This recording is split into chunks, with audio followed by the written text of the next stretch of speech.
So we language learners love the word self-discipline. If you lose motivation, if you make excuses to not learn your language today, if you're doubting yourself, staying focused and building discipline to master any skill, including language learning, a little bit of self-discipline can go a long way. And I totally agree, it is a key component for learning the language that you want, but often subconsciously, we language learners confuse self-discipline with self-punishment, which then leads to a lot less joy, flexibility, confidence in our progress and knowing that we're actually doing okay in the long run for our learning, really making us feel bad about ourselves and getting us really stuck in subconscious patterns that just simply making another routine and staying disciplined is not going to fix, because we're not really looking at the patterns that might be hindering our learning closely enough. So more in this video, we're going to go over about when we think we're disciplining ourselves, but we're really punishing ourselves and the detrimental effects of that, debunking the myth of what self-discipline and self-punishment actually are, and how to ultimately think about your language learning in a more mindful, therapeutic way that's a lot more sustainable for you, your creativity, your joy, and you as the human you are behind your languages. So there are a lot of misconceptions about self-discipline. As language learners who are super ambitious with ambitious goals usually are, we love to get into action, but we do confuse self-discipline with self-punishment. What is self-punishment? It is largely unconscious, like cruise control on a car, until we consciously intervene to switch to another mode in our heads. The main ways language learners punish themselves through, that I've also seen me and others that I've spoken to do as well, are negative self-talk, aka you'll never be good at languages, you'll never reach fluency, maybe you're not even cut out for this, minimizing our accomplishments. Oh, that person did better. Anyone could have done what I just did. All or nothing black and white thinking. I am a total success or a total failure in language learning. This one thing will make or break my language learning, or saying to yourself, do it 100% right, or do not do it at all. Another way we like to punish ourselves, restricting ourselves from enjoying a whole domain of life until you do well. For example, I won't use my native language at all, enjoying any of the TV shows that I grew up with, talking to any of my friends and family that may not be speaking my target language all the time, until I finish this whole textbook. Another thing, denying ourselves simple pleasures, such as taking a break between intense language study sessions, but that's just one example. And then lastly, giving ourselves pleasure, but then beating ourselves up for it. Watching TV in our native language, and then we suddenly feel guilty because we're like, oh, you're so unproductive. There are so many more productive things that you could be doing at this instant, such as immersing in your target language. And side note, I want to remind everyone that anything that renews you and helps you perform at your best with your highest energy level, including the times when you rest and decompress, all of that is productive. Just remember that when we are feeling guilty about rest. Differences that we as language learners can also use to evaluate, is this more of self-discipline that I'm using, or is this more of a self-punishment tactic that I've been unconsciously trying to use in order to make myself perform better in my language? For example, self-punishment increases pain as the goal, but discipline increases structure. Self-punishment is more reactive, aka it requires no reflection or pledge to find another solution. You're basically in autopilot mode, simply trying to increase pain to teach yourself a lesson to do better next time. Self-discipline is proactive and creates a structure. For self-punishment, the focus is on discouraging negative behavior, and that is it. But with self-discipline, you do focus on discouraging bad behavior through good behavior. So, for example, teaching positive coping strategies, praising ourselves when we do well and acknowledging it. When we don't do well, then we tell ourselves or another person how to handle a situation better in the future, and really meeting ourselves emotionally and mentally where we are. Punishment aims to control ourselves or someone else with pain, again, to teach ourselves a lesson, because we think we can grow mainly through suffering.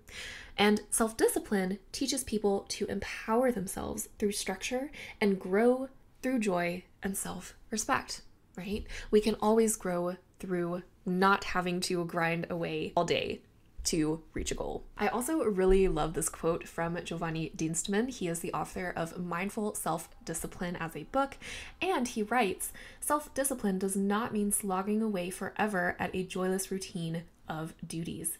People may equate discipline to something that is always hard or something that you're forced to do. But overall, self-discipline is not self-denial, aka punishment, but rather it is self-affirmation, aka a tool that serves your best interests. Self-discipline is self-respect." Now, a few disclaimers here. Obviously, I am not trying to shame you for having punished yourself instead of disciplining yourself, nor is this video saying that you will never get these two mixed up again, or that it's a bad thing, that you're a bad person for mixing them up continuously in your life, because the truth is, we are all human, and I have done this so many times before. If it's not in a domain of my life like language learning where I'm mixing up the two, then it is in another domain that is affecting me, whether that's in career or personal relationships. We are full humans behind our languages, and the fact is, the self-punishment methods that we use to push ourselves in times to learn our languages, especially when we are coming from a place of fear or lack to learn a language. Those punishment methods also probably came from defense mechanisms in our past that have really helped us cope with hard situations that we faced before. Again, no matter how much reflection that we do as language learners, we cannot expect ourselves to get it right 100% of the time, nor be 100% mindful and self-aware with every single thing that we do in our learning. Our brains do deserve to shut off from time to time, but rather I invite you guys to think more about this video as a food for thought for your language learning. Advocating that yes, it is worth reflecting on how your mindset exactly has been helping or harming your language learning. In this way, disguising self-punishment as self-discipline, when in actuality, it's really hurting your progress in the long run. Have you lost joy in your language learning? Do you feel like you need some sort of renewal in your journey? Or do you feel stuck? It could be that our unconscious ways of self-punishment often create repeating cycles, keeping us stuck in learning over and over again. And it's way more a mindset issue than it is a lack of intelligence or lack of planning issue.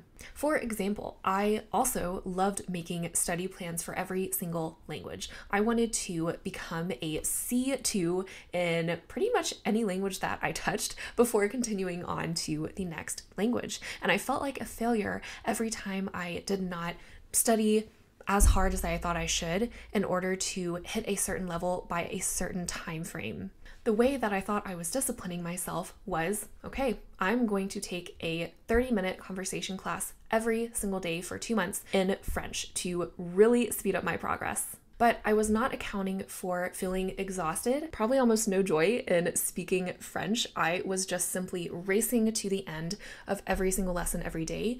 I was not present, and I was almost feeling like a failure every time I opened my mouth to speak in those lessons. Again, I was stuck in my own repetitive cycle of hyper planning, hyper studying in order to block out feelings of really deep insecurity about not being good enough and relying on language learning to overcompensate for my lack of true self-confidence. We can look at that situation and think about anyone else doing 60 lessons in 2 months. They may be doing the exact same study plan, but they may not be affected by the exact same mindset, and that's okay. But it is worth looking at how your mindset as well could be keeping you trapped. I did not allow myself to consume any other media that brought joy to my life in my native language, which is English. And even when I was talking to friends and family in English, I felt guilty so much of the time because I was not immersing in French outside of my classes, and I felt so guilty for that. That was another way to punish myself. Thinking about, of course, how do I be more productive? And I wasn't even present with the people that I loved in that room talking my native language. So how can we we employ a little bit more mindful self-discipline to our language learning? I first suggest identifying how and when have we been negatively talking to ourselves. In what situations in your learning have you used any of the above methods to punish yourself before? What immediate outcome did it lead to? And how has it affected your overall language journey?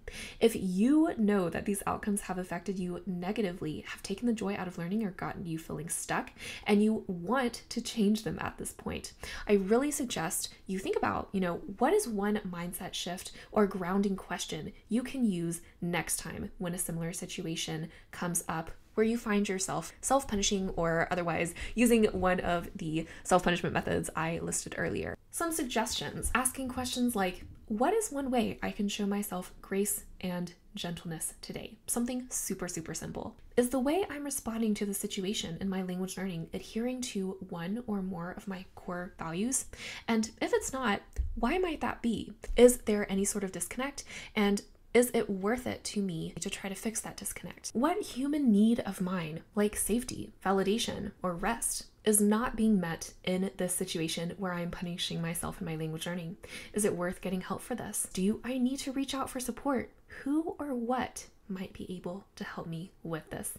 And remember, help comes in many, many forms. So after picking one of those grounding questions, I want to have you kind of evaluate, what type of rest have you included in your language learning journey? And no, I do not mean have you enjoyed doing nothing this week, because I know sometimes, and also it's just a personality trait, that we like to always be doing something, always be moving and enjoying and learning. Otherwise, we feel super unproductive. But I have a lot of caveats to this, so make sure you check out this video on energy management in language learning to see how you are managing your energy and your rest periodically, so you can make sure you are showing up as your best language learning self. Now, self-discipline is a huge component of any language learner's life. It's essential to be successful at language learning and honestly master any skill. But with our ambitious goals, it's easy for that self-discipline to really turn into self-punishment that can take away the joy and the confidence that we have in our languages and also ourselves. Therefore, sometimes moving us even further away from our language goals unintentionally into feeling more stuck and dissatisfied with our progress. So, what ways might you have been using self-punishment instead of self-discipline in your language learning?